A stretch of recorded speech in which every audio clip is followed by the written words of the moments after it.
లక్ష్మి ఇక బులెటిన్లో డీటెయిల్స్ చూద్దాం. లిక్కర్ స్కామ్ కేసు నిందితులకు విజయవాడ ఏసీబీ కోర్టు రిమాండ్ను పొడిగించింది. వచ్చే నెల 9 వరకు పొడిగిస్తూ తీర్పును ఇచ్చింది. రిమాండ్ ముగియడంతో నిందితులను సిట్ అధికారులు కోర్టులో హాజరుపరిచారు. మొత్తం 12 మంది నిందితుల్లో విజయవాడ జైలులో 9 మంది, గుంటూరు జైల్లో 2, రాజమండ్రి జైల్లో 1 రిమాండ్లో ఖైదీగా ఉన్నారు.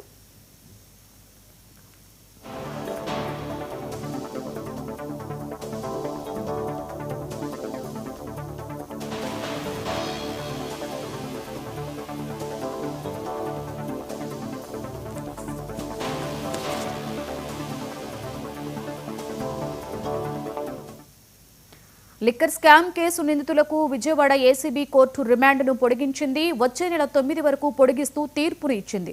రిమాండ్ ముగియడంతో నిందితులను సిట్ అధికారులు కోర్టులో హాజరుపరిచారు. మొత్తం 12 మంది నిందితుల్లో విజయవాడ జైలులో 9 మంది, గుంటూరు జైల్లో 2, రాజమండ్రి జైలులో 1 రిమాండ్ ఖైదీలుగా ఉన్నారు.